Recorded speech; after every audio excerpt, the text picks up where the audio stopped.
Hola, ¿qué tal? Bienvenidos. Hoy les tenemos que hablar de una nueva presunta agresión sexual en el mundo del fútbol.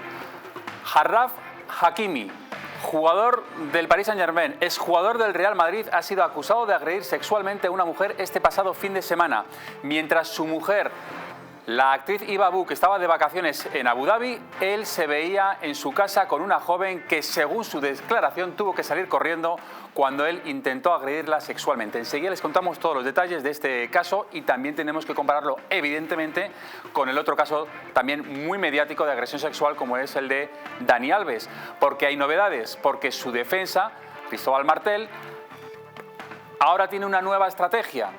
Una estrategia que ha desmentido cualquier médico forense, y es algo relacionado con el coito seco. Enseguida les contamos qué significa eso y qué es lo que dice la ciencia.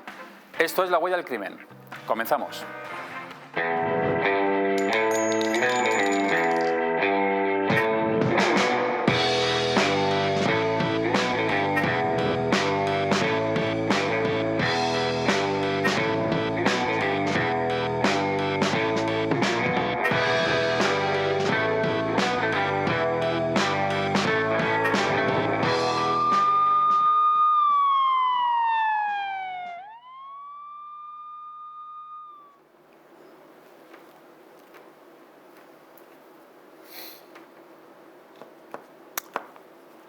Hay que poner sonido a esto. Eso que están viendo es una agresión brutal de un cliente a una dependiente en una tienda de chuches. Chuches y varios productos alimenticios, no muy caros. Y fíjense cómo se las gasta este individuo para llevarse apenas unos cuantos euros. Enseguida les contamos qué es lo que ha sucedido, qué ha pasado con este individuo y vemos la imagen entera. Antes les recuerdo que nos pueden seguir en todas las redes sociales. Distrito TV está en Facebook, en Instagram, en Twitter, y también tienen un teléfono a su disposición que es el 669-728-673, donde pueden poner quiero información y ahí les damos toda la información por WhatsApp que ustedes quieran con respecto a este canal. 669-728-673. Tenemos muchos temas que contarles. Para ello hoy ha venido un policía, un periodista y un abogado. Fernando Martínez Dalmau, ¿qué tal? Muy buenas, gracias por venir. Buenos días. Al programa. Carlos Capa, gracias por venir, periodista. Gracias. Y inspector, investigador de la Policía Judicial, de Policía Nacional, Miguel Sánchez, gracias por estar este día aquí en La Huella del Crimen. Vamos a comenzar con un jugador de fútbol y una nueva presunta agresión sexual. Achraf Hakimi. ¿Se acuerdan ustedes? Seguro que sí, es exjugador del Real Madrid.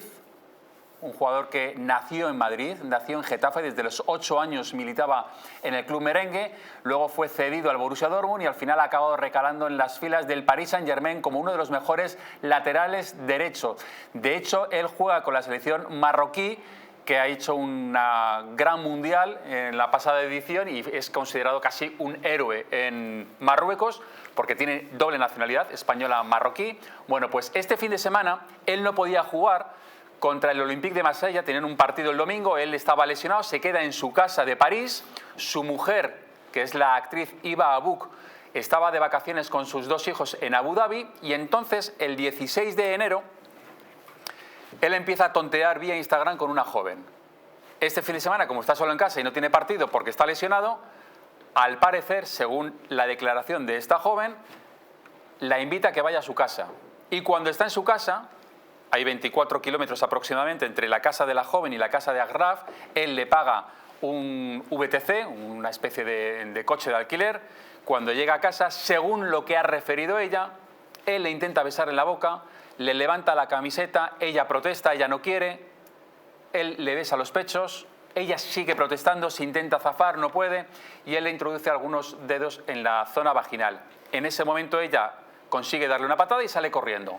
Manda un mensaje a una amiga suya para que vaya a recogerla y al día siguiente va a comisaría a declarar esto que ha sucedido, no a poner una denuncia, porque es verdad que declara los hechos en comisaría.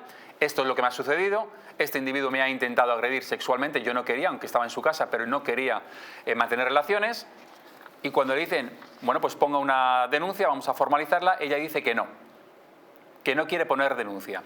En Francia, eso sí, Fernando, En Francia, aquí en España no creo que no hubiera pasado, pero en Francia sí, la Fiscalía dice, bueno, pues como es un caso grave y notorio, vamos a actuar de oficio, vamos a investigarlo. Y ahora mismo este jugador está siendo investigado por agresión sexual.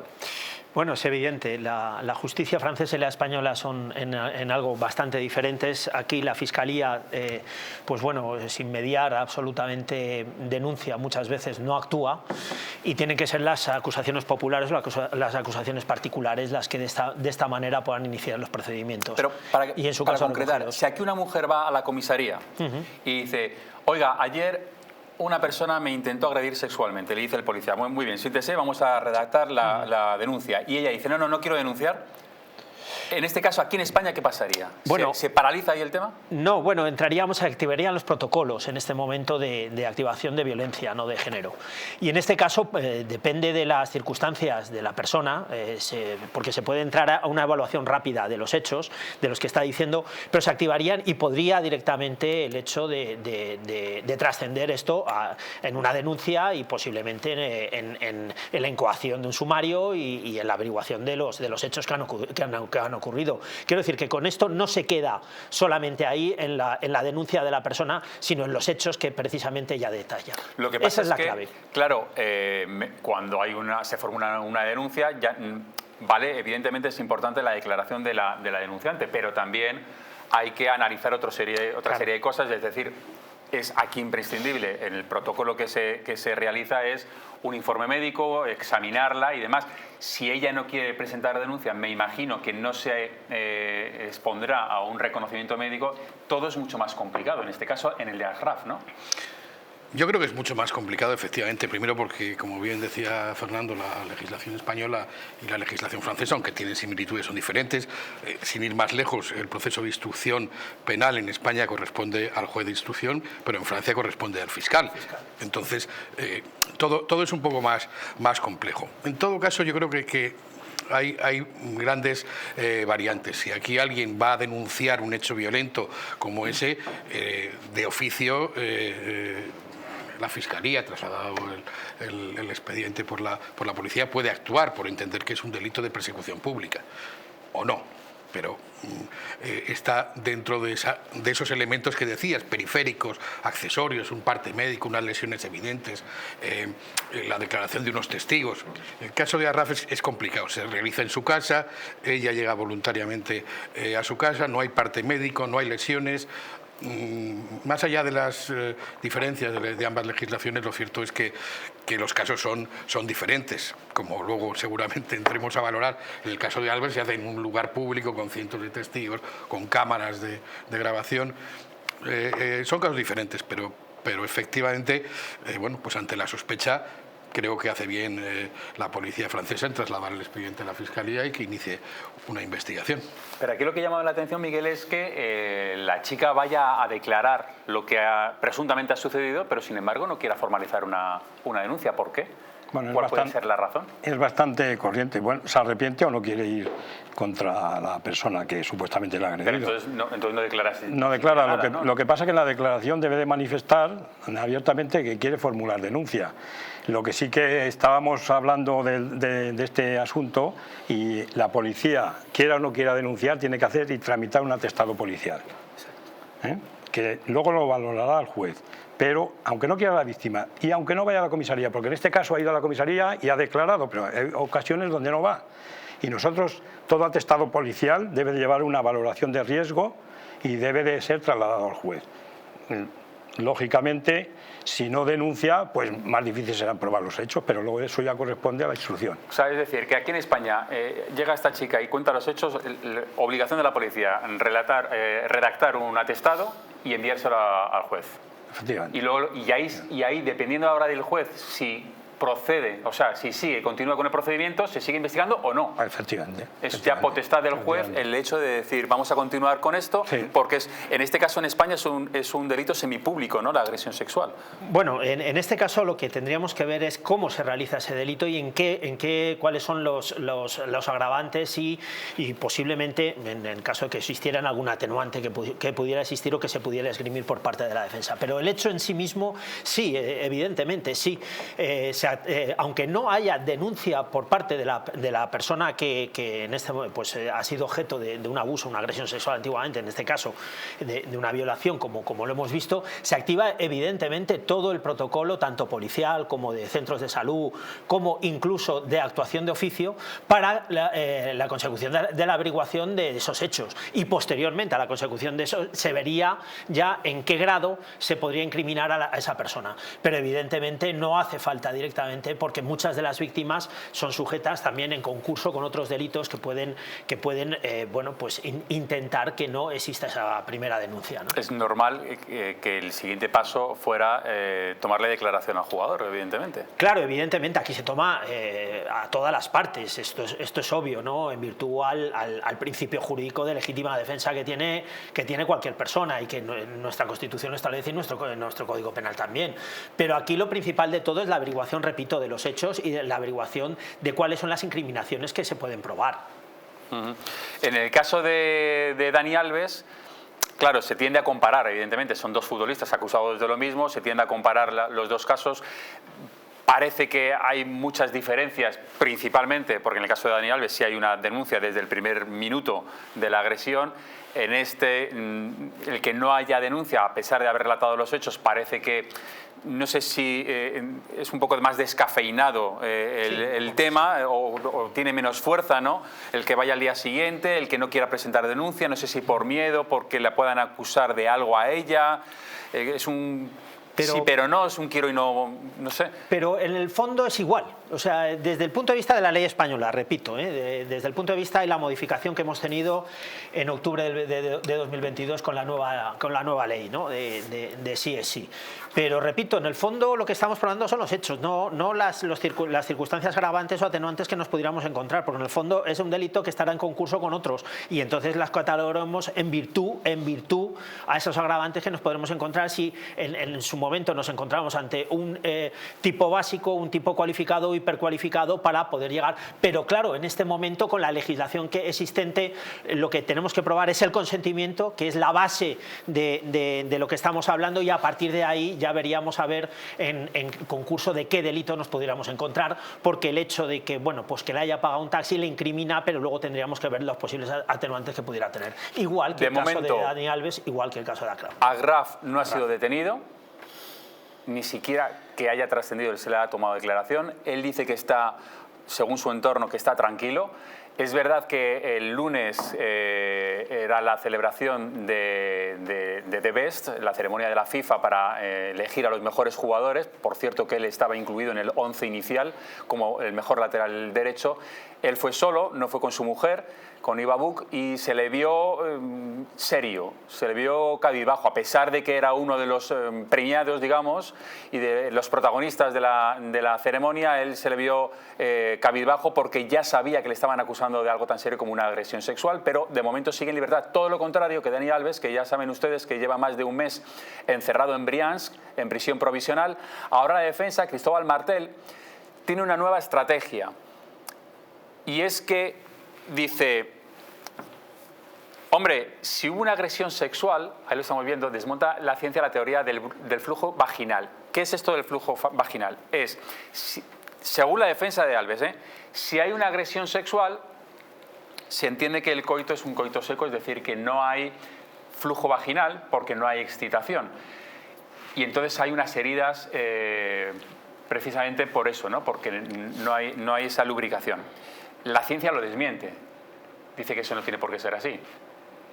Es una estrategia que no sé hasta dónde va a llegar, y si es ahora nos dirá Dalmau si es una estrategia correcta o se ha pasado a lo mejor tres pueblos, o se ha pasado de frenada. No, yo creo que no se ha pasado de frenada, porque es obligación de cualquier abogado, más de un abogado penalista, hacer lo posible por conseguir la libertad o la absolución de su cliente en un proceso. Él recurre, seguro que Fernando lo podrá desarrollar con más precisión, pero recurre a todos los elementos que tiene en sus manos. Cierto es que hay teorías que resultan un poco llamativas. El problema de Alves es que ha incurrido en el peor delito que puede tener alguien, el peor delito, la peor estrategia que tiene alguien acusado de un delito tan grave, que es cambiar de versión constantemente. Porque el derecho en general, en lo positivo, en lo procesal, en lo penal, exige coherencia. Y cuando hay una falta de coherencia siempre hay una dificultad. Él ha cambiado tantas veces de versión que, claro, su abogado va intentando recuperar, en mi opinión. Creo que la ciencia ya lo tiene, hemos visto muchos informes más que descartado, ¿no? Que eso sea de por sí, no sé si como elemento accesorio en un proceso podría tener algún valor, pero es evidente que no. O sea, es tan sencillo como saber que cuando los médicos hacen determinado tipo de pruebas a personas que necesitan una atención en sus órganos sexuales, también recurren a medios para lograr o bien esa lubricación o bien una erección en el caso de un hombre, porque necesitan ese estado y no se consigue naturalmente. Parece que no tiene mucho fundamento, ¿no? Pero en todo caso, insisto, de momento todo el mundo es inocente hasta que no se demuestre lo contrario. Alves es inocente porque no ha habido un juicio, no se le ha condenado en firme, y tiene un abogado que hace todo lo posible por sacarle de la cárcel y por conseguirle una buena... Que es lo que decía Cristóbal Martel, vamos a seguir trabajando para sacarle a la calle. Miguel, ¿qué querías decir? Quería decir que estamos aquí, el tema esencial es el consentimiento. Exacto. El consentimiento. Yo voy a decir una cosa, no voy a entrar en tecnicismo. Los jugadores son niños bonitos que tienen esta... Vamos, voy a hablar a algunos, no todos, pero lo tienen muy fácil. Están rodeados siempre de chicas jóvenes y prácticamente hablando castellano puro, pues se les lanzan en muchas ocasiones. Entonces ellos alguno estará acostumbrado a este tipo de prácticas y seguramente no es la primera vez que lo hagan. No digo estos dos, sino en general. ¿Qué ocurre? ¿Hasta cuándo? ¿Hasta cuándo? Lo mismo van con intenciones y llega un momento y está en su derecho de decir hasta aquí, aquí paramos. Y eso es lo que es muy difícil de demostrar. Yo creo que me explico y no quiero tampoco alargarme. Que el consentimiento, y se ha dicho en numerosas ocasiones, es decir, que el consentimiento tiene que ser de principio a fin, es decir, que puedes estar en mitad de una relación y si en un momento dado quieres dejar de consentir esa relación, es decir, quieres dejar de practicar esa relación, tienes todo el derecho de decir, pues ahora no quiero y me voy. Y no por eso el otro tiene que seguir obligándote a algo que tú no quieres. A lo mejor al principio sí querías, en el minuto 1 y 2, pero en el minuto 3 ya no quieres. Y eso es así, pero claro, es verdad que eso luego hay que demostrarlo. Y por ahí a lo mejor es por donde va la estrategia de Cristóbal Martel, ¿no? Claro, evidentemente, porque estamos hablando de las pruebas periciales que tenemos, que hay que emplear, tanto por la defensa como por parte de la acusación, sea quien sea, y por parte de la defensa es evidente, ¿no? Las pruebas llevan a una incriminación directa o a una absolución directa. Entonces hay que emplear todos los medios que tienes a tu alcance para llegar a la resolución del mismo. Pero en este caso, evidentemente, sí existe una diferencia, porque claro, es que has dado una clave muy bien con el tema del consentimiento. Demostrar el consentimiento ha dejado de ser una prueba objetiva que estaba, repito, en los tipos básico, cualificado, hipercualificado, en el cual se podía de alguna manera, y ahora no. Y ahora depende de la voluntad de la persona agredida o de la persona que ha sufrido un abuso sexual, porque ahora lo que tenemos que demostrar bajo su testimonio o deduciendo su testimonio es el hecho en concreto de en el momento que hay consentimiento o no hay consentimiento. Entonces entramos a valorarlo de una forma más subjetiva. Hemos pasado de una catalogación objetiva dentro de los articulados que existía de básico, cualificado, hipercualificado, el 180 desde tal hasta el 180 al hecho en sí mismo de que en un momento dado tú puedes variar tu catalogación de la prueba en virtud al testimonio de lo que te está ofreciendo la víctima, hasta qué momento ha sido objetivo o ha sido subjetivo o ha querido o no ha querido. Y ahí es donde entramos en el problema, por eso tenemos este problema tan grande con la ley de sí es sí. ¿Creéis que lo tiene complicado Dani Alves para salir en libertad a la espera de juicio? Yo pienso que sí, porque es que hemos puesto el ejemplo, todo lo hemos utilizado, el caso de Robinho, el caso... claro, evidentemente existen unos riesgos de fuga a un país como puede ser Brasil, del cual es originario, si no me equivoco, y que no tiene extradición. Entonces, claro, nos encontramos ante un hecho inaudito también, que en el fondo es lo mismo. Estamos hablando de 3 casos, Robinho, Agraf y Dani Alves, que en el tipo que nosotros estábamos hablando, que es sobre el consentimiento, es exactamente igual, y que también la derivación del caso de una libertad provisional podría pasar como el caso de Robinho, que se podría ir a Brasil. Entonces, claro, yo pienso que hasta ahora evidentemente ha cambiado 3 o 4 veces la versión, las pruebas le incriminan y tal, lo tiene complicado, lo tiene bastante complicado. Yo sí, bueno, no, ahí no me quiero meter. Si fueras la defensa, ¿por dónde tirarías? Es que no me quiero meter ahí. ¿Pero tu estrategia sería diferente a la que está adoptando Cristóbal Martel? No, no. Yo evidentemente lo que quiero decir con esto es que valoraría muy bien lo que son las pruebas y a partir de ahí las iría desmontando una a una. De todas maneras, hay una cosa importante en estos dos casos, en la diferencia de estos dos casos, que la percepción social, que también influye en el jugador, influye en todo, es diferente. En el caso de Alves fue despedido inmediatamente de su equipo, parece ser que su mujer ya ha iniciado los trámites previos para pedir el divorcio, en todo caso se ha distanciado públicamente. En el caso de Ashraf, ayer mismo recogió el premio de Best, sigue siendo una figura. Y el Paris Saint-Germain creo que no se ha pronunciado. El Paris Saint-Germain no se ha pronunciado en ningún caso, creo que ni de una forma ni de otra, lo cual en el fondo ya sabemos aquello del que calla otorga, ¿no?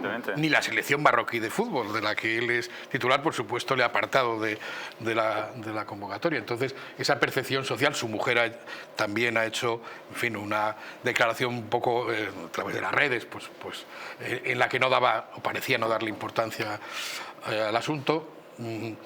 Eso también influye, ¿no? La percepción social y la que tiene Alves en este caso. En fin, siempre queremos subir de los juicios paralelos, pero lo cierto es que existen y él está muy claro, aquí es que difícil, hemos visto que existe el paseillo, lo que se denomina el paseillo, la pena de telediario, evidentemente también, y el juicio social o el juicio público, que bueno, que eso estamos sujetos cualquiera. Pero también hay un hecho diferenciador en todo esto también, y es que los Mossos de Escuadra, pero los Mossos de Escuadra tenían imágenes, tenían otras pruebas periféricas, esas imágenes en la discoteca, y la primera declaración que hace Dani Alves, que es un error clamoroso, dice: yo no conozco a esta señorita. Y ahí empieza todo mal, porque cuando él dice: yo no conozco a esta señorita, y en el juzgado la juez le dice: oiga, hay imágenes en la discoteca que usted está con ella. Y él ya cambia. Bueno, sí la conozco, nos presentaron y tal, pero no hubo nada más. Oiga, ¿cómo que no hubo nada más? Estuvieron 15 minutos en el baño. Y vuelve a cambiar. Bueno, sí, es que efectivamente ella se abalanzó sobre mí. Oiga, es que ella ha dicho que usted tiene un tatuaje en la ingle. ¿Es verdad? Sí, es verdad. ¿Cómo se la ha podido ver entonces? Si usted estaba sentado. Bueno, realmente es que no estaba sentado. Entonces, claro, como va cambiando tantas veces de versión según le van mostrando las pruebas, llega un momento en el que dicen: vete a prisión, porque hay unos indicios de criminalidad bastante importantes en este caso. En el caso de Ashraf, de momento que sepamos, solo hay una declaración y que no se sustenta con nada más. Por eso es la diferencia, Miguel. No, quería decir con respecto a lo que estabas comentando, que en el caso de Alves, el cambiar de versiones no tiene por qué significar que le vayan a condenar. Él tiene derecho a cambiar de versión cuantas veces quiera. Lo que pasa que a la hora de tener luego en cuenta, a la hora de dictar sentencia, los jueces van, cuando no hay otras pruebas, lógicamente dicen: este señor ha cambiado muchas veces de versión, ella se ha mantenido en la misma, ya tiene a favor este asunto. Claro. Lógicamente. Entonces, está claro, la defensa pues a lo mejor no acertó en ese caso. Pero yo creo que el motivo por el que Dani Alves está en la cárcel es por el riesgo de fuga y por la capacidad económica que tiene. Si fuera otra persona sin esa capacidad económica, seguramente estaría en libertad provisional. Creo, pienso eso. No sé. Esto también, por un lado, dices, entonces, ¿está en prisión provisional porque es rico? Sí. Y famoso. Rico y famoso. No es que vaya a estar por esa razón, sino que esa circunstancia a lo mejor es la que han tenido en cuenta los. No creo que los ahí te tengo que sacar una bandera a favor de los jueces diciendo que bueno, que yo entiendo que esas cosas no se valoran las pruebas. Yo creo que las pruebas y también el hecho de que haya cambiado 4 o 5 veces tampoco, eso está en su derecho, además, claro. Ojo, está en su derecho. Ya, ¿no? Pero huele mal. Sí, duda cabe, está en su pero derecho. Eso es una opinión subjetiva que podemos tener nosotros. Pero hombre, si cambias y además vas amoldando tu versión a las pruebas que te van enseñando. Cuando tienes Pues, hombre, una única versión del principio al fin, es verdad Claro, que los jueces valoran la coherencia Sí, de ese evidentemente, testimonio. un testimonio coherente, directo No y con pequeños verdadero, matices, es que ha cambiado de no conocer a alguien a reconocer o Sí, pero esas son mantenido relaciones con contradicciones ella. que ¿no? entramos en su testimonio que luego se derivan en hechos. Porque si tú dices que no conoces, pero luego conoces, ya existe una contradicción de un hecho que se demuestra que no es. Entonces, eso sí son indicios que vamos teniendo para, de alguna manera, conocer los hechos. Por cierto, hablabas antes de Robinho. Robinho, saben ustedes que cuando estaba en el Milan, en una discoteca, le denunciaron también por una violación grupal. Según el relato de los hechos, dio de beber a una chica de 23 años hasta casi que quedara inconsciente, y entonces aprovechó él y unos amigos a agredirla sexualmente. Bueno, pues hay condena firme. Él, cuando le condenan, recurre, y en ese transcurso del recurso, que él está en libertad, se va a Brasil. Va de Italia a Brasil. Luego es verdad que en Italia esa condena, el recurso es desfavorable para Robinho y la condena ya es firme, y entonces le dicen a Brasil, bueno, oiga, traigan ustedes a Robinho que tiene que cumplir aquí una condena de 9 años por agresión sexual. Y ya saben ustedes, lo hemos hablado muchas veces por el caso de Dani Alves, que Brasil tiene un tratado de extradición, pero tiene una cláusula en su constitución de que no extradita a los nacionales, a los nacidos en Brasil. Entonces dijo, no, a Robinho no le extraditamos, Robinho se queda aquí. Italia dijo, bueno, pues que cumpla allí condena. Y como acaban de ver en ese titular, Brasil dijo que lo iba a estudiar y finalmente ha dicho sí. Robinho va a cumplir 9 años de prisión en Brasil por esa agresión sexual por la que fue condenada en Italia. El tema ahora, claro, yo me pregunto, ¿flaco favor le han hecho también a Robinho? Porque claro, creo que no va a ser lo mismo cumplir condena en una cárcel italiana que cumplir condena en una cárcel brasileña. Claro, evidente. El hecho... Lo digo porque, perdóname, Evidentemente no es lo mismo. vamos a ver cómo son las cárceles italianas. Estamos viendo cárceles... No, esto no sé si son italianas. No, Parece esta será más bien brasileña. brasileñas. Estas son italianas, pero bueno, que son cárceles parecidas a las que tenemos aquí en No, España. esta es brasileña, fijo. Yo creo que es brasileña esta. Sí. Pero es que vamos a ver la diferencia. No, estas son italianas. Vamos a ver la diferencia con una cárcel brasileña. Estamos viendo ahora cárceles brasileñas, ¿no? Atestadas de reclusos, con mucha más población reclusa de la que por la que se había construido esa cárcel, mucho más complicadas, mucho más difíciles, más violentas. Es decir, que yo no sé hasta qué punto a Robinho casi hubiese preferido que lo hubieran extraditado a Italia y haber cumplido condena en un país europeo con unas garantías y demás, ¿no? Hay dos diferencias claras. Una, que estar en la Unión Europea supone vivir en un espacio jurídico seguro, en un Estado de Derecho, hay un juez de vigilancia penitenciaria, hay un acceso libre a un abogado, cosa que probablemente en Brasil si no pase o pase de una manera muy diferente, ¿no? También es verdad que hay otro elemento que es la corrupción. Haberla habrá, como en todos los sitios, también en las cárceles italianas, pero desde luego de una manera mucho menor que la que seguramente existe en las cárceles brasileñas. Y a una persona famosa, rica, en una cárcel brasileña puede estar también viviendo de una forma más confortable o más protegida, porque al final lo que hace son amigos remunerados que se ocupan de que a ti no te pase nada, que tú tengas una buena situación. Nos está escuchando Víctor Luis Abajo de República.com. Víctor, ¿qué tal? Muy buenas. Hola, ¿qué tal? Hablábamos del caso de Agraf, que ha saltado a los medios como un nuevo caso de Dani Alves, aunque sí que es verdad que hay bastantes diferencias en los dos casos. Aquí parece que Agraf, de momento, puede estar un poco más tranquilo, ¿no?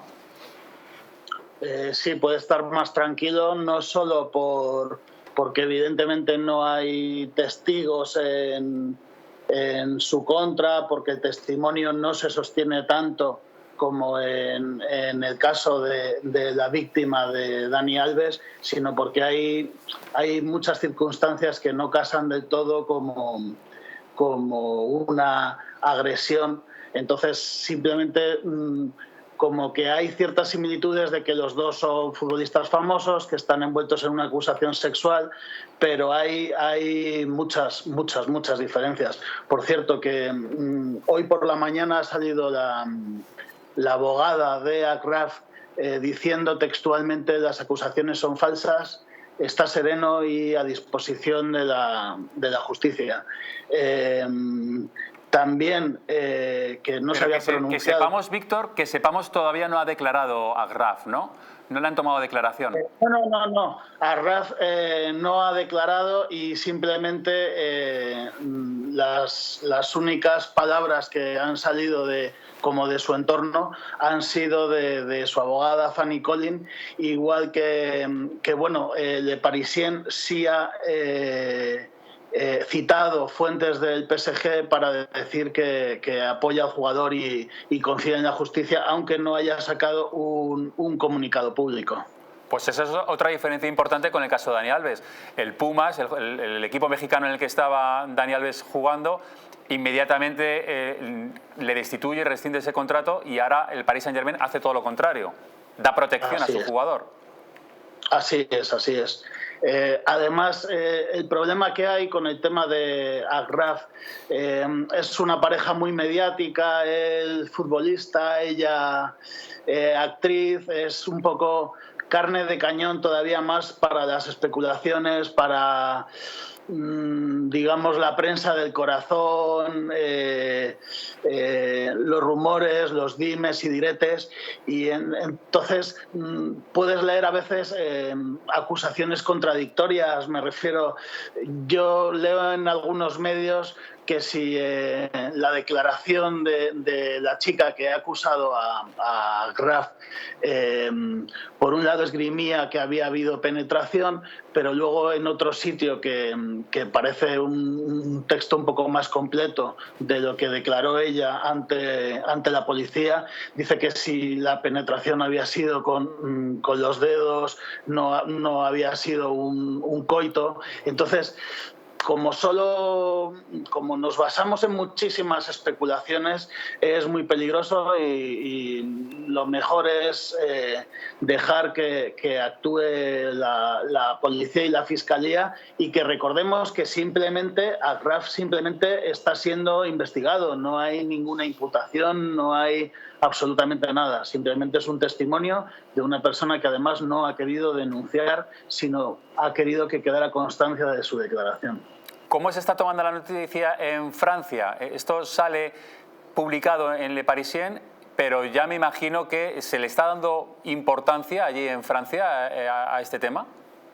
Claro. Un jugador del Paris Saint-Germain, el club más mediático de Francia, con el potencial que tiene, toda la maquinaria de la prensa, todos los focos puestos, evidentemente se están escribiendo muchas líneas. Lo que pasa que, como comentaba, el hecho de que no haya una acusación formal, el hecho de que la denuncia se produjera un día después, sucede un poco como aquí en España. Parte de los rumores o de las informaciones pues se centran en el corazón, en si el matrimonio de Agraf y Yoa Bouk ya hace meses tenía algunos problemas. Entonces, más allá de que estén hablando del posible delito sexual, algunas publicaciones se centran en hablar de si está en crisis el matrimonio, de cuál ha sido la reacción de ella, que si el silencio de ella puede ser que ella esté molesta porque, aunque a lo mejor no haya habido una actitud forzada o un acto sexual, pues sí que implicaría cierta infidelidad, o el hecho de que ella no haya respondido en redes o no le haya acompañado a la gala del The Best puede implicar cierto distanciamiento con su marido, que no quiere decir que evidentemente no crea a su marido. Es decir, puede haber distanciamiento en el matrimonio, pero no quiere decir que el hecho de estar callado dé fuerza a esas acusaciones de esta chica. Víctor Luis Abajo, muchísimas gracias por atendernos. Gracias a vosotros. Un saludo. Hasta luego. Bueno, pues como hemos visto, muchas diferencias a día de hoy, en este momento, entre Agraf y Dani Alves. Veremos cómo va evolucionando el caso de Agraf, si al final se le toma declaración, si es investigado o imputado por ese delito, si hay informe médico de la denunciante. Veremos cómo va evolucionando. De momento es llamativo, lo habíamos hablado también aquí en mesa, el Paris Saint-Germain protege a su jugador, apoya a su jugador. Su abogada, nos lo acaba de decir Víctor, ha dicho está tranquilo, todo es falso. Lo que no sé si ha llegado a especificar es si niega la mayor, como hizo Dani Alves al principio, es decir, ni siquiera hubo relaciones y ni siquiera la conozco, o si dice que las relaciones existieron pero fueron consentidas. Veremos a ver qué es lo que ocurre en los próximos minutos, estaremos muy pendientes y se lo iremos diciendo aquí en La Huella del Crimen. Nos vamos a publicidad un momento y enseguida volvemos. Hasta ahora. Condenado a 1 año de cárcel y una orden de alejamiento. La agredida no quería denunciar. ¿Cumplirán la orden de alejamiento? Hoy, en La Huella del Crimen.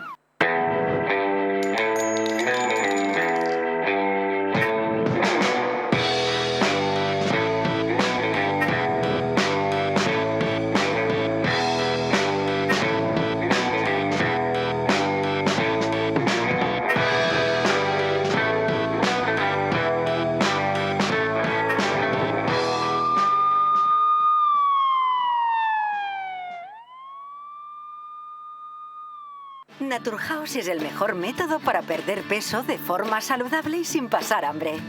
Desde la primera visita, una asesora te enseñará a cambiar tus hábitos hasta alcanzar tu peso perfecto. Lo conseguirás gracias a complementos alimenticios a base de extractos naturales y platos deliciosos. Apúntate ya en tu centro Naturhaus más cercano y online a través de naturhaus.es. Naturhaus, 30 años de experiencia en nutrición y dietética. Economics, un programa en Distrito TV donde tendrás acceso a las últimas novedades en mercados, empresa, economía para España y el resto del mundo. Un programa de economía hecho por economistas en Distrito TV todos los martes a las 21 horas. No te lo pierdas.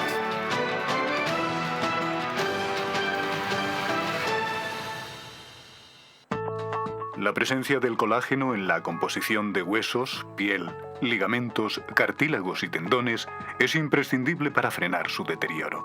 Sin embargo, a medida que envejecemos, su producción se reduce. Colacel Antiox de Mundo Natural combina en una misma toma colágeno hidrolizado puro, antioxidantes, ácido hialurónico y vitamina C que contribuye a la formación normal de colágeno. Haz del tiempo tu gran aliado. Colacel Antiox. El 3 de marzo, entre las 7:30 de la tarde y las 9:30 de la noche, tenemos una cita aquí en parafarmaciamundonatural.es. Estaremos con el Dr. Pérez León asesorándolos en todo el mundo de la suplementación, la alimentación natural, todo lo que tiene que ver con la salud, para que tomes la rienda de tu salud. Aquí en parafarmaciamundonatural.es, entre las 7:30 y las 9:30 de la noche. No falte, te esperamos.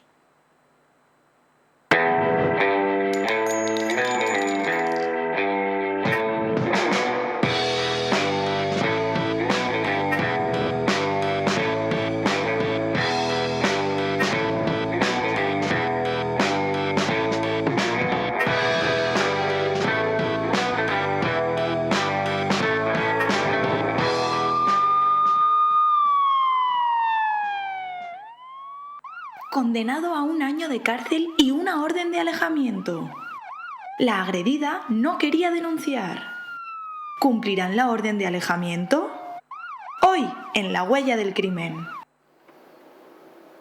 Pues vamos a hablar precisamente de ese caso. Vamos a recordar qué es lo que sucedió cuando Simona, la chica, la mujer de este individuo que ha sido condenado, estaba en Instagram, en TikTok, estaba con unos influencers muy conocidos, con muchos seguidores. Había una conversación a 4 cuando de repente sufre una bofetada brutal por parte de su pareja. Vean. Some, que se asome. ¿Qué más some? Cariño, estícate. Sí, sí.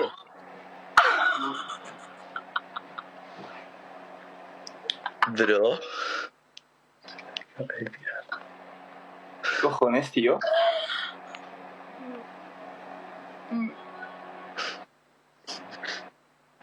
Sin palabras, no es por vosotros. Es que él ya estaba enfadado conmigo porque contesté a unas preguntas. Pero bueno. ¿Pero quién es? Mi padre. ¿Es en serio, bro? No, vale. Joder. Dice que es su padre, pero no es su padre realmente, es su pareja, luego lo reconoce más adelante. Dice que ha sido porque estaba un poco enfadado, lo intenta justificar de alguna forma. Ante la aluvión de críticas, a los pocos días vuelve a hacer ella un directo o vuelve a publicar un vídeo con él diciendo esto lo hemos hecho para ganar dinero, realmente no es cierto, no pasa nada. Sigue habiendo críticas, incluso ella llega a decir que bueno, que total, que tampoco era para tanto, que le había pegado un par de veces, le había dado un par de palizas nada más. Bueno, la Fiscalía actuó de oficio, aquí sí que se actúa de oficio con este tipo de violencia y ha sido condenado. Ha sido condenado este individuo a 1 año de cárcel y a una orden de alejamiento de 300 metros durante 3 años. Es decir, no se pueden relacionar o no pueden estar el uno del otro a menos de 300 metros y además tampoco se puede comunicar con ella. El problema es el siguiente, y es que son pareja, y es que ella no ha querido denunciar, y es que ella lo sigue justificando y lo sigue defendiendo y dice que le quiere. Van a romper, van a quebrantar esa orden de alejamiento porque eso es otro delito. Vean lo que pone la sentencia. La sentencia dice lo siguiente, que el acusado, de una manera pública y notoria ante miles de personas, agredió a su esposa con intención de menoscabar su integridad física y de humillarla en público y procede a la condena del acusado como autor de un delito de maltrato de obra en el ámbito de la violencia contra la mujer.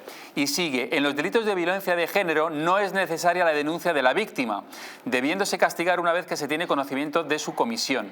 Basta con el simple hecho de la retransmisión en directo de la bofetada para que los poderes públicos desplieguen el ámbito de protección de la víctima con independencia de que ella se reconozca como tal. Es decir, ella dice, yo no soy una víctima de violencia de género, esto ha sido porque estaba un poco enfadado, pero no pasa absolutamente nada, pero la justicia dice, no, es que da igual, aunque tú no creas que eres víctima de violencia de género, sí lo eres y nosotros actuamos de oficio.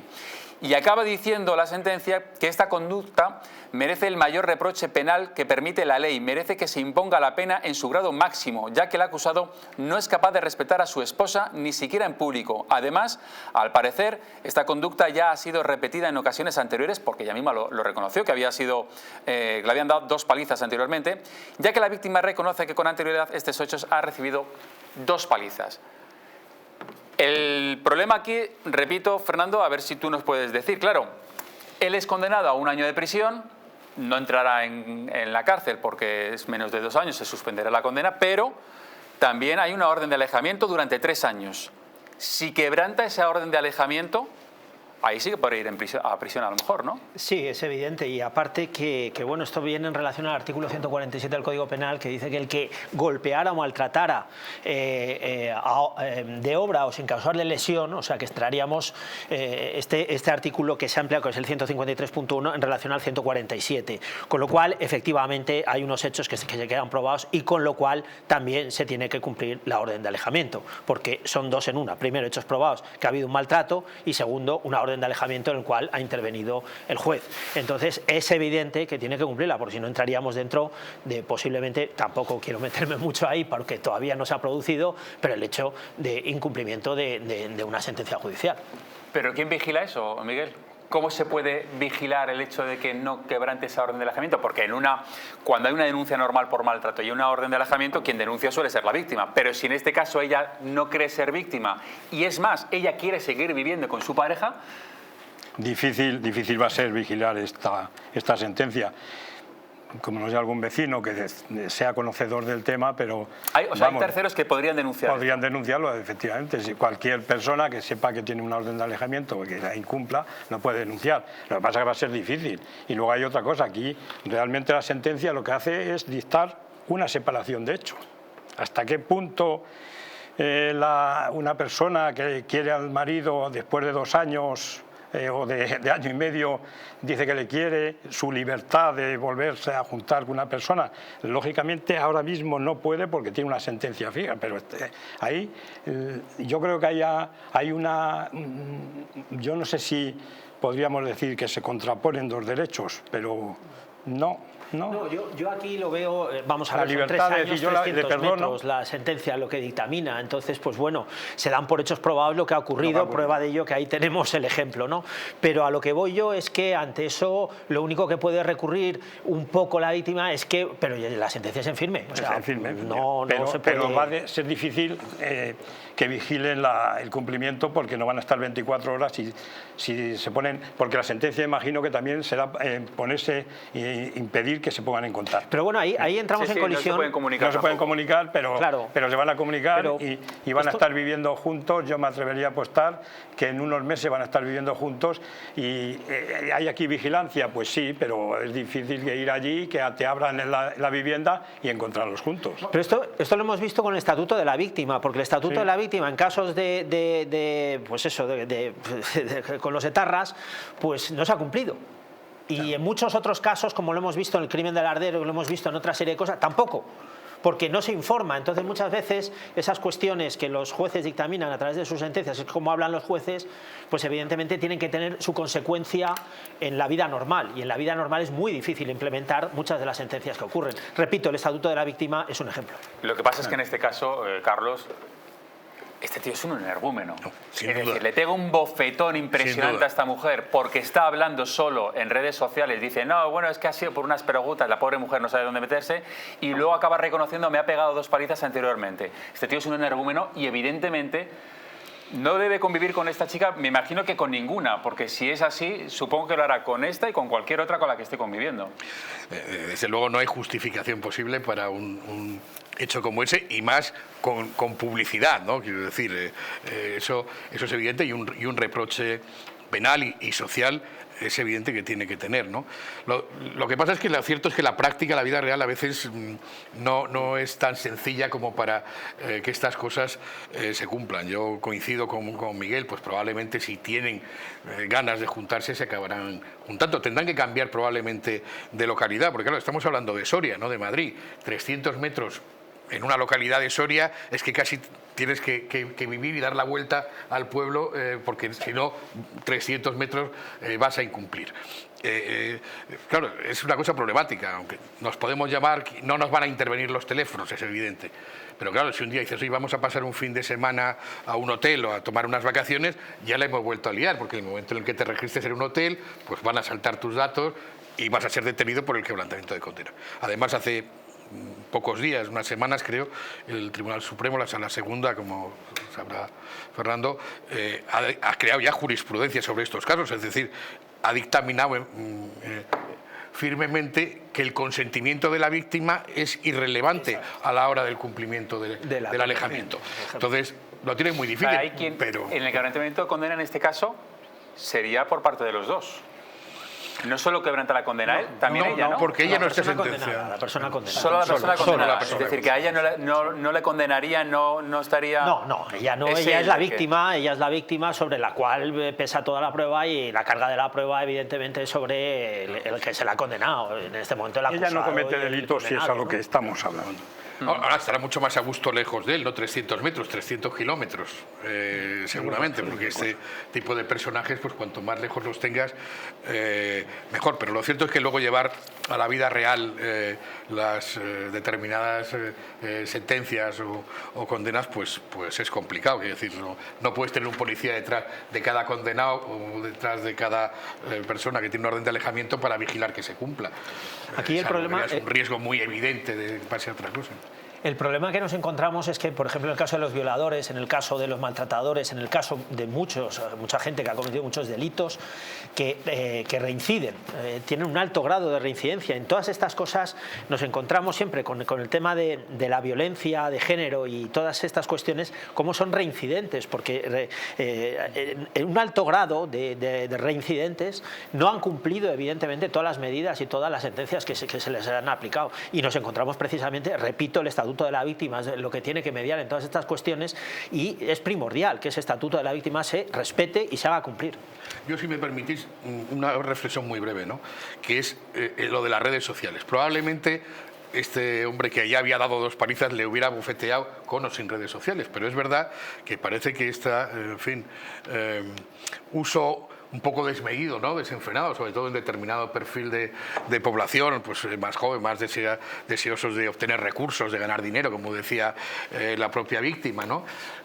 Pues genera este tipo de cosas. Yo creo que sería importante hacer una cierta reflexión o una cierta llamada de atención sobre lo importante que es, en fin, no dejarse llevar, ¿no? por la popularidad, ¿no? de las redes sociales, porque a veces pasa eso, o que uno se cae por 300 metros en un barranco por coger la mejor foto de TikTok, o que a alguien la bofetean en público para ganar audiencia, ¿no? Bueno, vamos a cambiar de tema. ¿Se acuerdan ustedes seguro de Antonio Anglés, una de las personas más buscadas por ese crimen terrible de las niñas de Alcácer? Su apellido ha vuelto a salir a la palestra, porque la Guardia Civil ha detenido a su hermano, a Mauricio Anglés. Lo ha hecho porque él, junto a otras 4 personas, secuestraron a un empresario al que torturaron y después, eso fue el año pasado, le dejaron desnudo en libertad después de haberlo apalizado. Ahora ha sido detenido y vuelve a salir otra vez el nombre de los Anglés, como una familia en la que siempre se ha visto envuelta en bastantes problemas, ¿no? Son muchos hermanos y de vez en cuando se ha ido siempre salpicando de noticias de alguno de ellos, sobre todo de Antonio, evidentemente, y de Mauricio también, por temas de drogas y otro tipo de delitos, ¿no? Estamos ante lo que se viene llamando una familia desestructurada desde el principio, ¿no? Muchos hijos, un padre con determinados problemas que se ausenta, una madre que tiene que hacerse cargo, en fin, también se ha hablado de quizás algún retraso mental de alguno de los miembros de la familia, en fin, una familia complicada desde el principio, lo cual siempre es un germen, pues, para la delincuencia o para, bueno, actuar de una forma poco social, ¿no? Lo cierto es que, aparte del terrible caso de Alcácer, varios miembros de la familia pues han tenido incidentes policiales, judiciales, han sido condenados, tienen antecedentes. Y la verdad es que es muy complicado, porque yo creo que el tratamiento de esto, más que policial o judicial, es probablemente un tratamiento más del ámbito social, ¿no? En fin, de buscar alguna, si es posible temprano, alguna encauzamiento, ¿no? de estos comportamientos antes de que se conviertan en irremediables. En el caso de las niñas de Alcácer, cuando se llega a Antonio Anglés, porque había una documentación precisamente primero del hermano, no sé si era de este o no sé si conocéis el nombre, si era de este o de otro de los hermanos, porque son... no recuerdo ahora el nombre, pero no era este, ¿no? Era otro de los hermanos que también se vio lateralmente implicado, aunque no fue condenado, si no recuerdo mal, por ello. Por eso digo que de los 6 o 7, yo creo que eran 7 hermanos,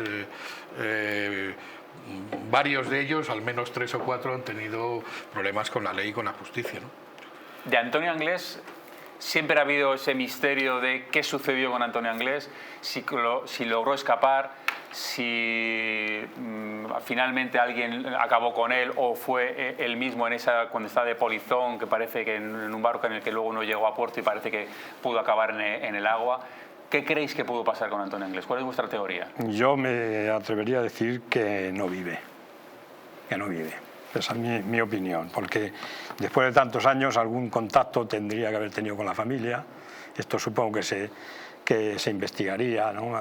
Si hubiera tenido, sobre todo los primeros años, pero mi impresión es que todas las teorías estas que han salido del barco, del polizón, pueden ser que efectivamente fueran ciertas y que se ahogara en el mar. Camino a Irlanda creo que era, ¿no? Sí. Escapando. Sí, escapando del camarote donde le encierran y que se ahogara, porque luego no se tiene constancia de que desembarcara y se le pierde la pista ahí. Bueno, aquí entramos dentro. Yo la vía irlandesa pues no la contemplo realmente, porque tampoco se sujetan las pruebas, que yo me tengo que ceñir a las pruebas que tenemos, ¿no? ¿Qué ha pasado con él? Pues no lo sabemos nadie, ¿no? Es alguno de los casos que ocurren, ¿no? De algún asesino o de algún delincuente que se fuga y no volvemos a saber. Muchos van a Sudamérica, ojo. Es que puede ser un falso indicio el que nos dejan el hecho de pensar, pero en este caso no lo sabemos. Prueba de ello que yo entiendo que bueno, puede haber una prescripción pronta, pero si sigue vivo el procedimiento, yo creo que convendría mantenerlo vivo, realizando cualquier tipo de acción judicial para que en un momento dado, para evitar, ¿no?, exactamente esa prescripción. ¿Creéis que sabemos todo de lo que ocurrió en el caso de las niñas de Alcácer? No. Es decir, Miguel Ricard y Antonio Anglés fueron realmente los únicos culpables de ese atroz crimen. No, yo he tenido contacto por la zona, además, bueno, pues con partes de este sumario. Y aquí realmente no se han investigado absolutamente todo, porque entraríamos dentro de una investigación, porque fue, bueno, algo terrorífico, ¿no?, lo que ocurrió. Pero quedan muchos flecos, pero muchísimos flecos. Yo creo que sí ellos son evidentemente ejecutores de todo esto, pero como todo ocurre, pues hay una autoría intelectual, y esa autoría intelectual es la que no se ha investigado. Se ha investigado los que han ejecutado esta barbaridad, ¿no? Pero no hemos llegado a conocer cuál es la autoría intelectual. Y es muy interesante, puesto que se puede volver a producir, y es lo que nos llevaría a nosotros a desarticular absolutamente, posiblemente, una trama que pudiera existir referente a estas cosas. Pero yo entiendo que esto, bueno, pues a alguien se le fue las manos, o ocurrió lo que no podía ocurrir, o simplemente que estos dos locos no tomaron las indicaciones que les habían dado, repito, esa autoría intelectual, estas indicaciones que a mí tanto me han demostrado de esta autoría intelectual habían dado a estas dos personas que no dejan de ser unos delincuentes comunes que realizan unos actos de todo reprobables, pero que en ningún caso se encuentran solos. En esa época, además, hubo muchas desapariciones de menores, precisamente por toda esa zona. Algunos aparecieron muertos, otros no llegaron a aparecer nunca. Es decir, que parece que como que había crímenes muy similares en aquella época que hicieran sospechar. Y es verdad que tampoco se llegó a investigar del todo bien, ¿no? Sobre todo la escena del crimen, donde han seguido apareciendo restos, incluso había unas fibras que no se llegaron a analizar, que no pertenecía a ninguna de las niñas, ni a Anglés ni a Ricard, y que no se analizaron y no se supieron nunca qué pasó.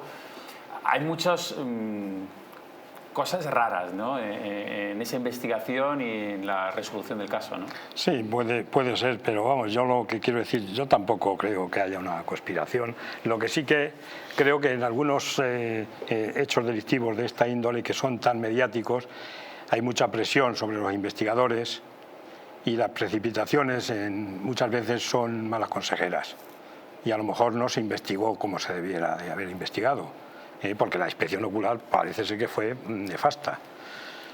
Pero de ahí a pensar que pueda haber algo detrás, una organización que se dedicara a este tipo de cosas, yo creo que no. No, yo no hablo de conspiración, porque no estoy de acuerdo con ninguna de las conspiraciones, porque habría que probarlas, entre otras muchas cosas, ¿no? Pero sí el hecho de que esta gente no actuó sola.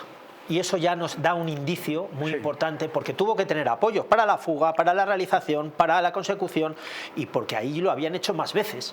Porque si no, no tiene objeto que el sitio elegido fuera ese. Pero Miguel Ricard, que fue el único detenido al final, nunca llegó a decir la participación de otras terceras personas, que podría haber cantado algo, ¿no? Y podría haber dicho algo, ¿no? Bueno, es que la personalidad de Miguel Ricard es muy atípica, ¿no? El hecho de haber cometido estos crímenes y cuáles han sido sus testimonios. Repito, es que en la valoración de estos testimonios de Manuel Ricard también nos podemos perder, porque evidentemente aquí la prueba en concreto sería el testimonio de Antonio Anglés. No teniendo eso, pues queda abierto absolutamente a la cuestión subjetiva de cualquier persona que estuvo ahí, porque dos personas no ven lo mismo referente a un mismo hecho. Entonces, claro, pero aquí yo entiendo que, fuera de teorías de las conspiraciones de las cuales no estoy de acuerdo, entiendo que había mucho más de lo que hay, porque yo no entiendo que estos sujetos, por llamarlo de alguna manera, actuaran como actuaron simplemente por el hecho de dar muerte a 2 niñas, ¿no? Entonces, claro, a unas niñas. Entonces, claro, aquí el problema que tenemos es que no hemos llegado al fondo de la verdad, que es de lo que se trata, no de entablar si aquí hay una conspiración o podemos probar una conspiración o hasta qué límite existen más vínculos, ¿no? Sino que tenemos que probar la verdad, los hechos, y los hechos no los hemos probado. No hemos llegado a la conclusión de la verdad de lo que allí ocurrió. Y ese es el problema. Tenemos que seguir contándoles muchas más cosas, por ejemplo, esa brutal agresión en una tienda de alimentos, de chuches, a una dependienta. Les mostramos las imágenes después de publicidad. Hasta ahora. Una brutal agresión a una dependienta. Como arma, una barra de hierro. La mujer logra escapar. El delincuente ha sido detenido. Hoy, en La Huella del Crimen.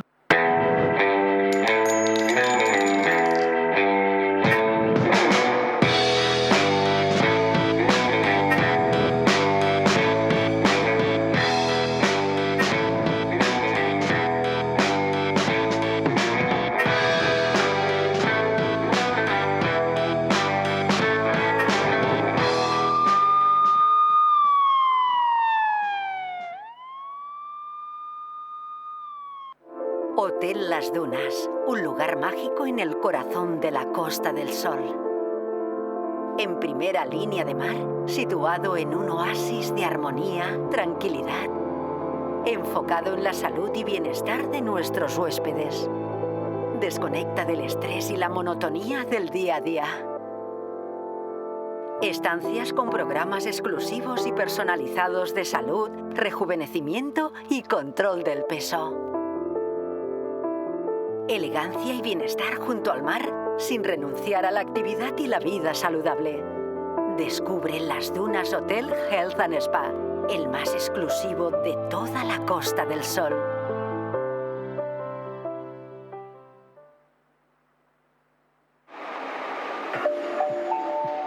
Próxima estación, Plaza de España.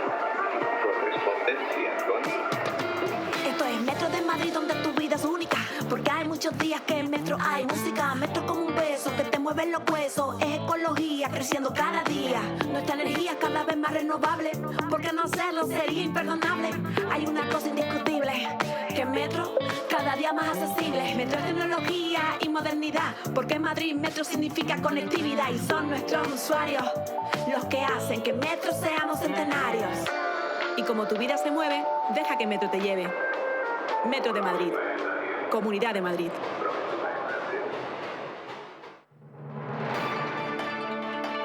Les espero cada noche en Distrito TV de lunes a viernes con los mejores análisis, la información más libre y más veraz en Los Intocables, en Distrito TV.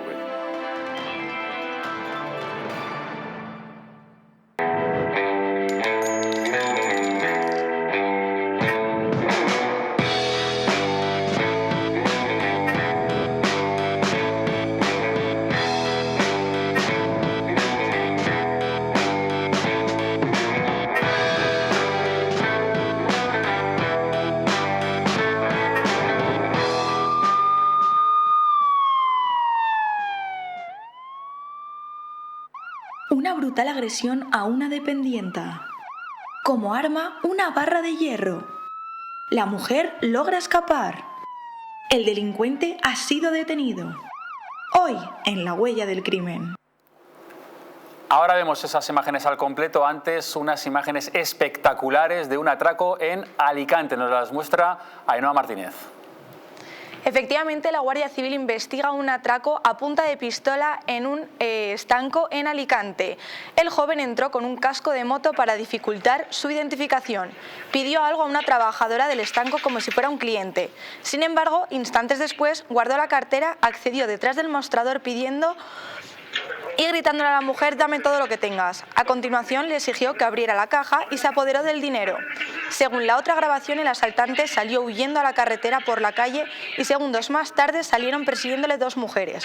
La Guardia Civil fue alertada del robo en el estanco y tras recabar datos de lo ocurrido está realizando sus pesquisas para tratar de identificar y detener al autor del robo.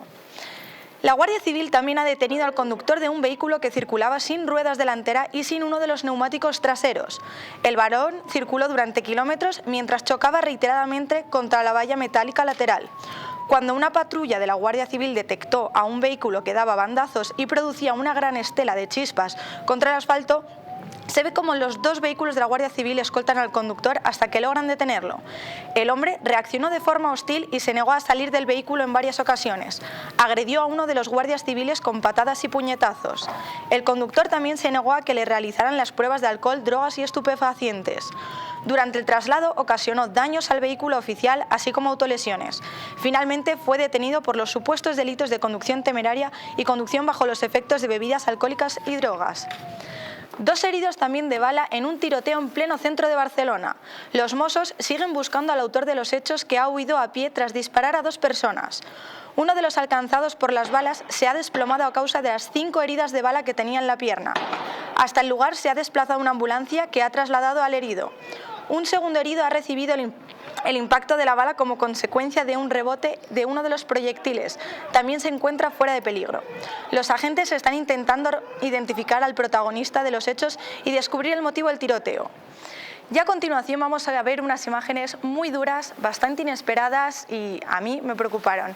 Y es la brutal agresión que sufre una dependienta para robar la recaudación del día. En el vídeo se ve como el hombre entra en el local y le pregunta algo a la trabajadora. Tras ello, el agresor aprovecha que la víctima está de espalda para sacar un objeto contundente de su chaqueta y comenzar a golpearla. La trabajadora se desploma y cae al suelo, mientras que el ladrón continúa con la paliza. La mujer intenta zafarse del agresor y le propina varias patadas. Afortunadamente, la víctima consigue librarse y huir del lugar para pedir ayuda a un restaurante cercano. Pocos segundos después, el ladrón abandona corriendo el comercio con la caja registradora bajo el brazo. El juzgado de institución de funciones de guardia de Elda ha decretado el ingreso en prisión del hombre acusado de delitos de homicidio dolososo en grado de tentativa y robo con violencia e intimidación. Yo, David, os pregunto, ¿qué opináis vosotros sobre esta actuación que ha hecho este individuo, por llamarle de alguna forma? Pues hombre, una auténtica barbaridad, porque ¿qué recaudación podría tener esa mujer en la tienda? Es decir, estamos hablando, creo que había pedido chuches y demás. Sí, unas decenas de euros, pero vamos, aunque hubieran sido unas decenas de miles, su actitud requiere pues el mayor de los reproches, porque ni siquiera hay un enfrentamiento por la recaudación. Nada. Directamente agrede a la otra. Oye, me voy a llevar la caja, me resisto, me la llevo de todas maneras. No, va directamente primero a agredir a la persona y luego a llevarse la recaudación, lo cual, pues efectivamente creo que está bien calificado. No sé qué opináis vosotros. Vamos, es un homicidio en grado de tentativa, no una agresión, ¿no? Evidentemente, y además podríamos ver la posibilidad de otros delitos en concurrencia, como pueden ser, bueno, aparte de las lesiones que sean y lo que ha pasado, en definitiva, también con el hecho del robo, ¿no? O sea, el problema no es ya solamente de los delitos que sean que en concurrencia tengamos, ¿no? Sino los hechos que pueda haber ahí. O sea, en la investigación del sumario veremos a ver por qué esta persona ha actuado de una determinada manera y a ver qué es lo que nos encontramos. Es lo fundamental. Es que hay un desprecio por la vida de la otra persona. Es que es verdad lo que decía Carlos, que no hay ni siquiera una conversación.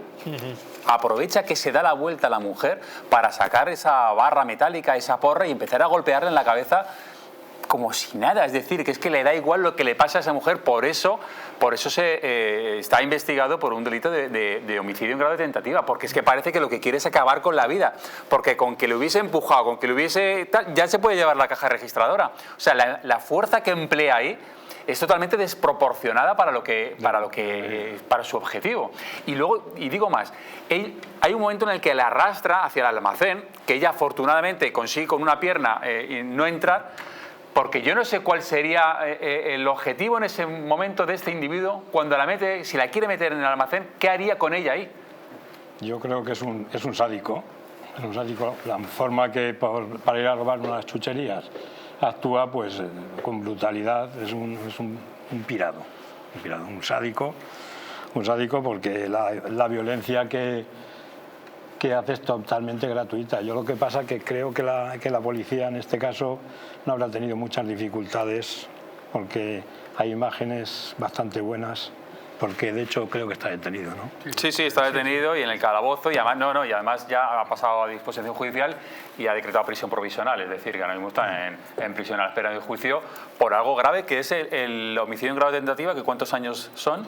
Bueno, aquí más lesiones y demás, se puede enfrentar a una buena pena este hombre, ¿no? Se puede enfrentar a la máxima en este momento, ¿no? Porque tendríamos que ver, porque los hechos son extraños, ¿no? El hecho de agredirla directamente y cometer este delito, ¿no? Sí, ocurre. Y aquí, porque evidentemente mediaría primero el robo y luego la agresión, pero es que ha sido lo contrario, primero la agresión y luego el robo, o sea, es lo que tenemos que demostrar, ¿no? Entonces aquí casi prácticamente nos podríamos encontrar con la máxima. Lo que sí que quería decir, si no hay imágenes, depende luego de las lesiones de la víctima, posiblemente lo hubieran calificado de delito leve, si luego no hay lesiones, pero es tan terrible las imágenes que esto es lo que vale realmente.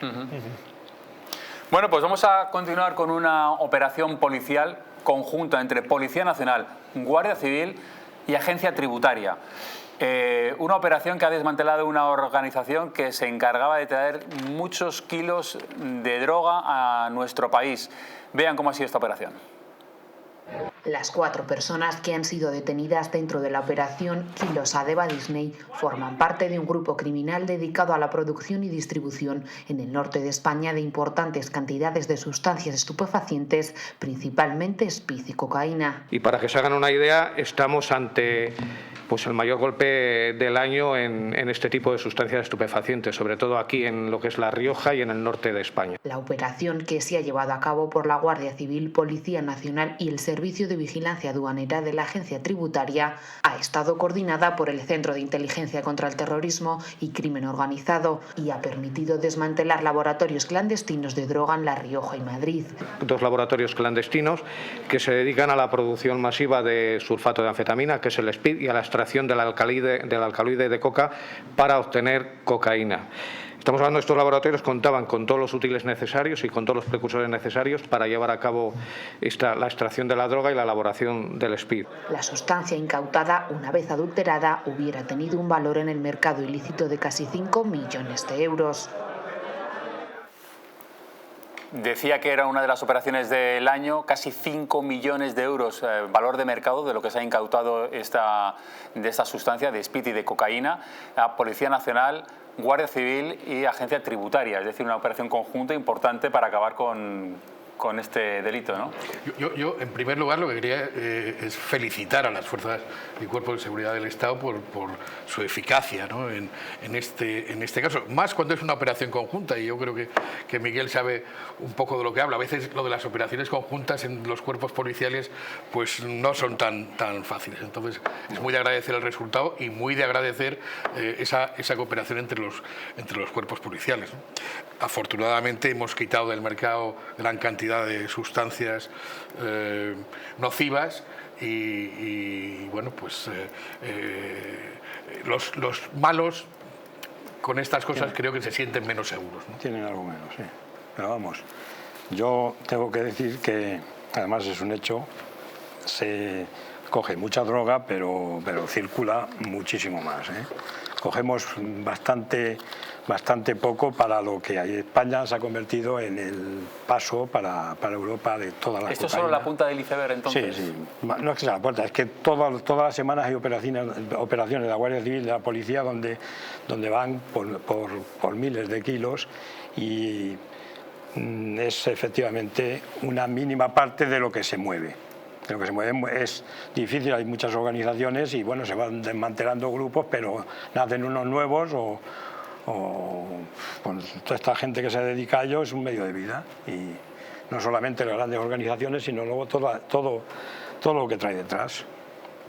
Se mueve muchísimo dinero, luego además siempre se acaba incautando también, ya no solo de dinero en efectivo y de drogas, también de armas y de otro tipo de elementos que no están permitidos. Aquí nos encontramos siempre con el hecho de la organización criminal, ¿no? A partir de 2 personas, como bien dice nuestro Código Penal, puede haber una organización criminal y a partir de ahí son delitos todos concurrentes. Aquí nos estamos encontrando desde la fabricación de las drogas, que bueno, que en este caso a lo mejor no era en España, pero sí el tráfico, el artículo 368 de nuestro Código Penal y siguientes, ¿no? La distribución, 362 y siguientes, ¿no? Posiblemente hasta 6 años y veríamos a ver en qué grado, ¿no?, de implicación se encuentran estas personas, porque tendríamos que probar estos hechos. Pero luego la pureza, ¿no?, de la pureza de esta misma droga, porque evidentemente estamos hablando de cantidades cuando lo que cuenta es la pureza. Si la pureza es de un 30 o un 40%, evidentemente quedaría todo subordinado a ese grado de pureza. Pero en definitiva lo que nos encontramos son grandes organizaciones criminales, porque claro, el problema que tenemos con las drogas es evidente, ¿no? Desde el inicio del tráfico de las drogas hay quien las fabrica, quien las trafica y luego está el destinatario final. Y en cada grado de todo esto se están cometiendo delitos, con lo cual tenemos una organización criminal en grado máximo, ¿no? Aquí nos encontramos evidentemente pues que la persona que en este caso aducía la noticia, pues evidentemente pertenece a una organización criminal, puesto que había una red. Y esa red, evidentemente, es la que hay que descubrir de principio a final, porque sabemos todos cuál es el planteamiento que hay de todas estas redes, que es que siempre en los estadios últimos nunca conocemos quién son los que fabrican, están o amparan la fabricación de todas estas drogas, sino solamente los tramos medios, que son el tráfico y el consumo. ¿No? Fíjate que decía Miguel que esto es la punta del iceberg, que hay mucha más droga que entra en nuestro país. La Policía Nacional, Guardia Civil y Servicio Aduanero también intentan hacer todo lo posible para impedirlo. Y vemos siempre noticias de operaciones policiales precisamente encaminadas a eso, ¿no? A acabar con el narcotráfico, algo que parece de momento muy complicado. Fíjense en esta operación policial también, en la que se han encontrado de grandes cantidades de cocaína, de 600 kilos de cocaína que estaban ocultas en plátanos en el puerto de Málaga. Llegaba desde Sudáfrica estas cantidades de drogas con mercancía legal, que eran los plátanos, y entre los elementos de esa fruta pues también estaba la droga. Esto podía haber alcanzado un valor de 24 millones de euros. Antes hablábamos de 5 millones, ya parecía mucho, 24 millones de euros. Los delincuentes, los narcotraficantes, siempre intentando ver la forma de cómo ocultar, de cómo camuflar la droga. A veces lo consiguen. Otras veces, es verdad que la policía también conoce esas prácticas, cada vez tiene métodos y medios más avanzados para poder detectarla, ya no solo con escáner, con perros y demás, y felizmente pues de vez en cuando da con chivatazos también, me imagino, que también yo creo que es de lo más importante, y al final acaba dando a veces con estas entregas y estas cantidades de droga que entran en nuestro país, ¿no? Sí, a ver, el problema es el origen. Yo creo que ahí muy bien Fernando lo planteaba. Claro, el caso es que tenemos ingentes cantidades de droga porque seguramente hay ingentes cantidades de consumidores. Si no hubiera consumo, no habría producto ni distribución. Quiero decir, es un problema muy complejo, que no puede ser solo policial, que requiere, por supuesto, esta actuación tan eficiente de los cuerpos de seguridad del Estado, muchas veces jugándoselas, porque claro, trabajar con estos tipos no debe ser fácil, ¿no? Hay que hacer infiltraciones, hay que tener, en fin, esos chivatazos que se refería David, pero yo creo que el problema es más grave. Lo que pasa es que probablemente no tengamos tiempo ahora para abordarlo, ¿no? Es decir, el consumo, ¿no? Y ese debate eterno sobre la legalización o no. ¿Pero esa droga se suele quedar en España o España es, digamos, el camino para la distribución al resto de Europa? ¿Es la entrada, digamos, al resto de Europa? Es la entrada y se queda mucho en España, pero también va mucho para el resto de Europa. En el tema de drogas también pasa una cosa curiosa. Lo mismo pillas a un traficante que va a Holanda por ello para trasladarlo a España. Y otras veces de España o a Cabo Verde. Hay trasvases de un sitio a otro y te parece increíble, pero es que es así. Además es que las líneas y las mafias, hablemos de mafias ya directamente de la droga, ¿no? Es una cosa curiosa. El portaaviones tan grande que es España permite las dos, tanto el tráfico en España como el tráfico a segundos, terceros. Es una plataforma básica. Recibirlo y luego exportarlo. Y antes la entrada estaba, siempre se ha dicho por Galicia y demás, pero ahora es el sur, ¿no?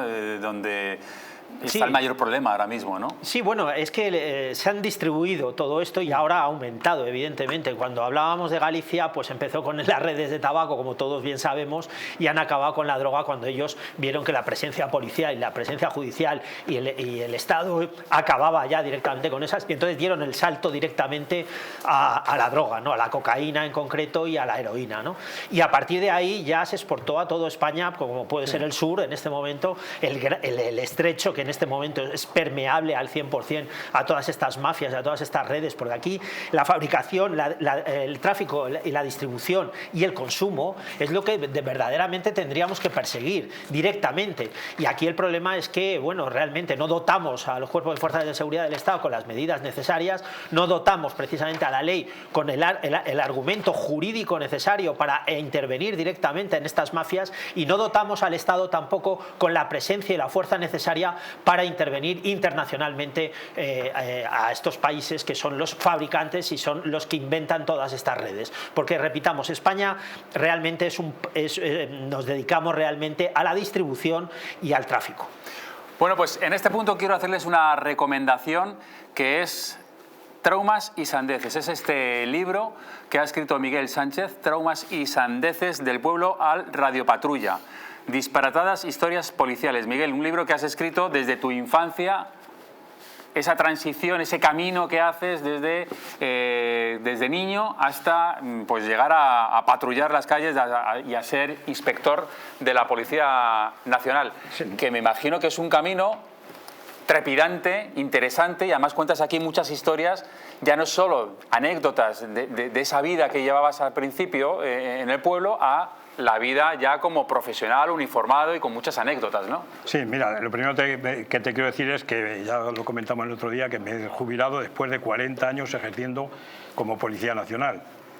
Cuando te jubilas te quedas, sufres un parón que es difícil de llevar, os lo advierto. Y tienes que optar, o escribes un libro, juegas a la petanca, cultivas un huerto o visitas obras. Yo opté por lo primero, por escribir un libro, pero yo creo que ha sido para entretenerme y contar un poquito mi vida.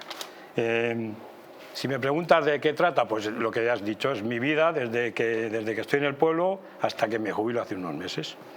Claro, es que dices, bueno, cualquiera no puede escribir un libro, también hay que tener una vida interesante para poder plasmarlo en un libro, y cuando te lo editan es porque esas historias son interesantes, evidentemente. Sí. Claro, la vida de un policía suele ser muy interesante, pero vamos a empezar desde el principio. ¿Cómo era tu infancia? Mira, antes de comentarte la infancia, está escrito de una forma sencilla, he procurado con mucha ironía y sobre todo con humor, que yo soy de pueblo y entonces me gusta estos temas. El tema de la infancia, pues narro mi niñez en un pueblo pequeño de la provincia de Ávila que se llama Collado de Contreras. Ahí hago algún chascarrillo sobre las costumbres, sobre las tradiciones, cuento cómo era la enseñanza en mi pueblo. En mi pueblo había solamente una escuela, nos sacaba el maestro a un mapa de España que había por provincia con colorines y a ver, todos los niños a su alrededor, y decía, a ver, niño, ¿dónde está Soria? Y había que ver al niño allí haciendo circulitos con el dedo índice hasta pulsando en Teruel. En ese momento recibíamos un zurriagazo y ya por el siguiente.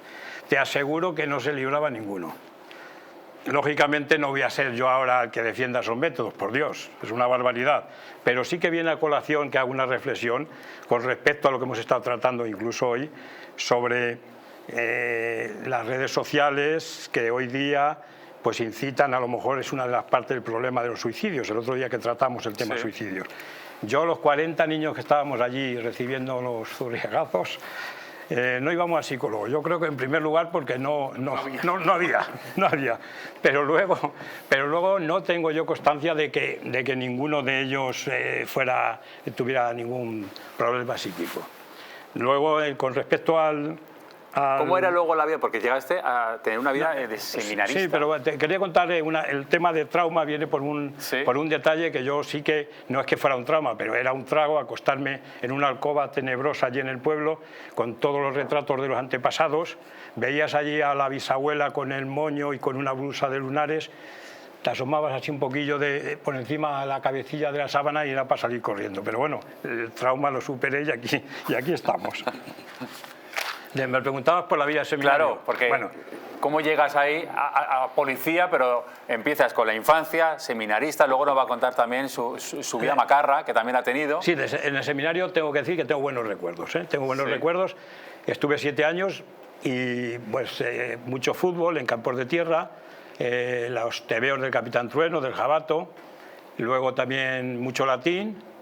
Y sobre todo también hago otra reflexión con respecto a lo que es, se meten mucho con la Iglesia Católica. Yo estoy a favor de que se investiguen los abusos sexuales.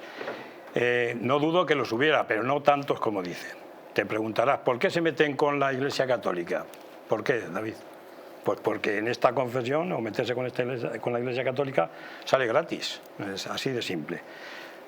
¿Tú nunca viste nada de eso? Yo no sufrí, además de que no sufrí nada de eso, tampoco con los que yo he tenido, con los seminaristas que posteriormente he mantenido contacto, tampoco ninguno de ellos me ha comentado nada. Cuéntanos tu vida macarra en las discotecas. Bueno, en las discotecas fue una época alocada de algún exceso, en aquella época, por mucho jolgorio, y estar al borde de una raya o de una línea me sirvió para mi futura profesión de policía. Quiero decir... O sea, que te podías haber ido para un lado o para otro. Para un lado o para otro. Y es una reflexión que hago también en el libro, que cuanto más te alejes de la raya, más difícil es volver. En la época de los 80, estamos hablando del tema drogas, ya que lo acabamos de mencionar, lógicamente todos los que pasaron de la raya, muy pocos volvieron. Es que hay que reflexionar sobre el tema.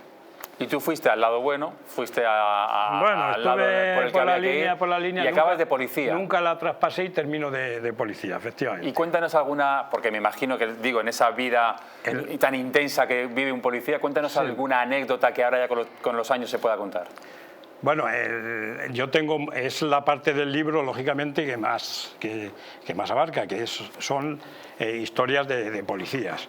Ahí yo te puedo contar que a mí mi pasión, hay episodios de estafas, de denuncias falsas, de robos, de atracos, de evidentes, de desaparecidos. Mi pasión ha sido los desaparecidos. Te puedo contar un caso del cadáver de una joven que no ha aparecido, no quiero decir el nombre porque no me quiero hacer publicidad, pero podemos deducir quién es. Yo estuve en una sesión con 3 videntes y me decían allí, incluso alguna hizo un mapa de donde se podía encontrar el cadáver. Yo hice un informe policial, lo tramité, pero supongo que alguien con más juicio que yo a lo mejor lo paralizó y con razón, porque no tendría mucha consistencia. Sí que en el libro digo que no es que sea una teoría, pero mi opinión es que cuando el cadáver no aparece porque lo sabe solamente una persona que es quien se deshace del cadáver. En una situación de estrés cada uno conoce una parte y entonces hago también en el libro una comparación con un caso que tuve yo de un robo en una perfumería, un butrón, que un butrón es un robo rompiendo la pared, ¿no? Sí.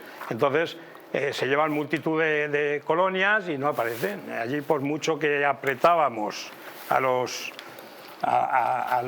todo el grupo de delincuentes cayó y los detuvimos, pero los interrogábamos y nadie sabía. Por mucho que apretábamos, pues lógicamente no lo decían porque lo sabía uno solo. Pues quizá en este tema que también lo apuntean... En el caso que dices de la mujer desaparecida, ¿crees que la persona que está pagando en la cárcel sabe dónde está esa mujer? No. No lo sabe. Mi opinión es que solamente lo sabe quien se deshace el cadáver, que no era fácil. Que no era difícil llevarlo a algún sitio. Entonces, quizá en esta cosa que antes lo he apuntado, pues la presión social, el hecho de tener que resolver el caso rápidamente, las precipitaciones son muy malas consejeras. Muchas veces mejor que se confíen y que hablen y demás historias. Déjame, Miguel, que lea una crítica. No, quería hacer una cosa sobre la crítica, ¿no? Que me dicen algunos compañeros, pues que critican mucho a la policía. Y digo, sí, yo digo que hay aquí pues muchos zampabollos, algunos, zampabollos y cuelgamedallas, pero son los menos, ¿eh? O sea, no eres corporativista. Digo eso, pero digo también que son los menos, que la mayoría son gente, hombres y mujeres, valientes, que se visten por los pies porque hay que tenerlos muy bien puestos para salir a patrullar de uniforme por las calles de Madrid, ¿eh? Hay una crítica de este libro que les recomiendo que dice: Traumas y sandeces, una obra castiza, españolísima. Sus ancestros podríamos encontrarlos en la picaresca, Lazarillo, Guzmán, Alfarache. No desentonarían en estas páginas si les quitamos las calzas y les vestimos con vaqueros y camisa. Por sus páginas pululan gentes de todas las raleas, con el punto común de que todos pretenden llevar el agua a su molino. Gentes que pretenden saber más que Lope. Gentes con las cuales ha tratado el autor por lo grueso y por lo fino.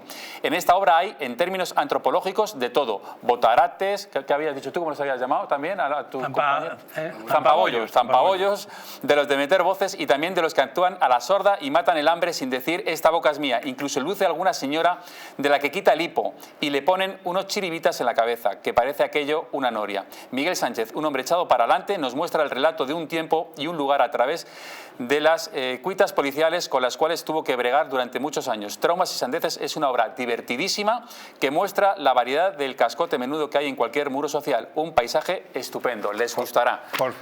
Quería decir una cosa, ya que me has hecho publicidad para acabar, que se puede adquirir en Amazon, en la Casa del Libro y en cualquier librería. Si no digo eso, queda pues ya lo saben ustedes.